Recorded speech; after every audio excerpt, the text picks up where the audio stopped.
Good afternoon, students. So today in this lecture of quantum mechanics, I will discuss with you the application of Schrodinger's equation. So the first case that I will discuss today is a particle in a one-dimensional potential well. Now what I mean by that? See, I have drawn here a figure which shows that the particle here is moving along the x-axis and the particle moves in between x equal to 0 and x equal to a. And inside, so we have two rigid walls, one at x equal to 0 and at x equal to a. And inside this rigid wall, there is no force acting on the particle. So the potential energy V is equal to 0 inside the box. And whereas the potential is infinite at the walls, as we can see. Now since these are rigid walls, so when the particle collides on either side as it moves to and fro inside in between the walls, there is no energy lost. So the energy of the particle remains constant inside the box and it is denoted by E, and the particle has to do infinite amount of work to cross the walls. So definitely it is not possible for the particle to do that. So there is the particle cannot exist outside these walls. So psi will be 0 outside the barriers, whereas the function exists within the two barriers. So here we will have the function psi as a function of x. Now we want to solve this problem. To solve this problem, we have to use Schrodinger's equation. And as I have talked in the last class, that for any case when you have to solve the Schrodinger's equation, you have to find out the solution of, say, I write this as capital Xi as a function of xt, and which is equal to some function of x. In the last class I wrote it as Xi x. So since this is the most used term that you will see, the symbol that you will be seeing in all books, so I just use it as Xi x. So you have to solve the Schrodinger's equation and find out this, which is this Xi x into e to the power minus I et by h cut, where this E is this energy which I am talking about here. Now, therefore you can see that to get this, actually you have to solve this Xi x. And how to solve this Xi x? For that we need to solve the time independent Schrodinger equation for a particular case. So for this particular case, we have to solve this time independent Schrodinger equation, find out Xi x and put it over here, and this will give the complete solution of this system. Okay, we will get to know the complete evolution of the particle. If we put this solution over here, the solution will be complete. Now let us solve the time independent Schrodinger equation. So as you can see that V is equal to 0 in this system, because the particle is lying in between the walls where there is no force acting. So V is 0. So this equation gets reduced to minus h cut square by 2m del 2 psi del x square equal to E psi x. Okay. In fact, you can write it as d2 psi dx square here, because here psi is a function of x only. You are studying in one dimension. So this is what you have. So now let's rewrite this equation. So it will be d2 psi dx square plus 2me by h cut square psi x is equal to 0.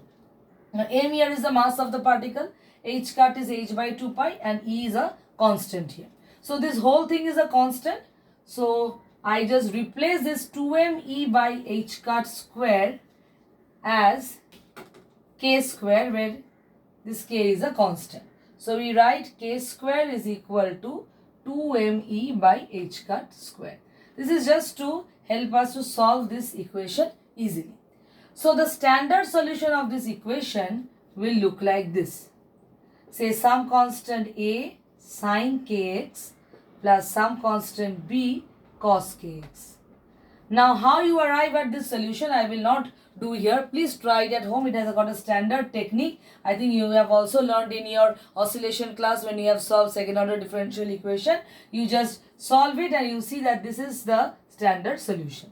Now we need to find out, because the second order differential equation, we have got two constants a and b, and we need to find out these two constants a and b. For that we need to have two boundary conditions. Now the boundary conditions are evident from this diagram. what are the boundary conditions that you see here? That at x equal to 0, your psi is 0. At x equal to 0, psi is 0. At x equal to a, psi x is also 0. Right? These are the boundary conditions. So the function lies in between this. So let's apply it over here. So when we apply the first boundary condition, x equal to 0, psi is 0. So left hand side is 0. We are applying the first boundary condition. So it is a sine 0 is 0 and cos 0 is 1. So by applying this first boundary condition, we get that the constant b is 0. So then the equation or the solution gets reduced to a sine kx because b constant is 0. Now apply the second boundary condition here. At x equal to a, psi is 0. So psi is 0 at x equal to a. So or better, let us put this at x equal to L. So because the Weiser book that you will be using, maybe there it is given x equal to L. So just I am denoting it by x equal to L. So sine k L at x equal to L, psi is 0. So from here we get that this is possible if sine kl is some multiple of pi. Okay? Because a will not be equal to 0. So to satisfy this, sine kl is equal to 0. And sine kl equal to 0 means sine kl is equal to sine n pi. That is kl values is equal to n pi. Or from here we get that k is equal to n pi by L. So we put it back over here and the solution now looks like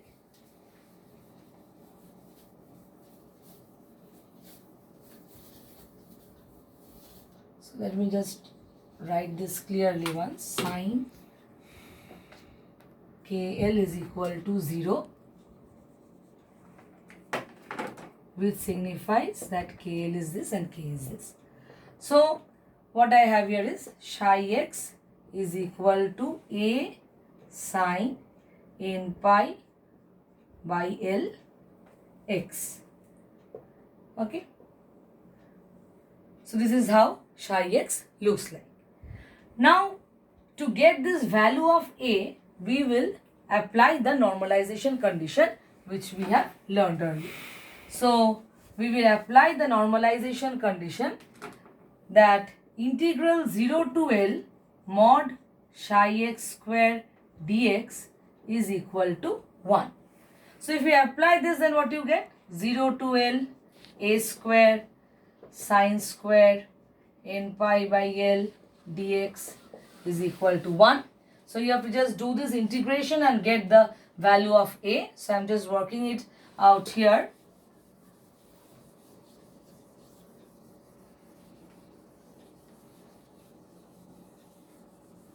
So what you get is, so you will be dividing it by 2, a square is constant, you can bring outside, multiplying it by 2,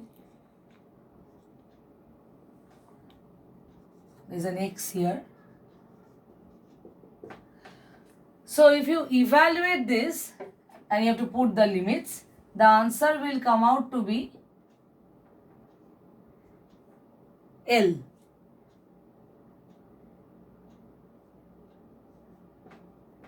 This is what it will come. A square L by 2 is equal to 1.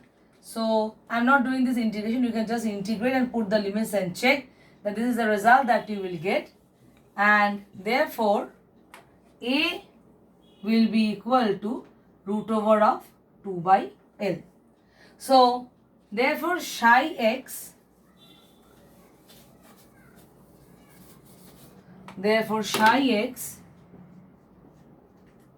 will be root 2 by L sine n pi by L x. So this is how psi x looks like.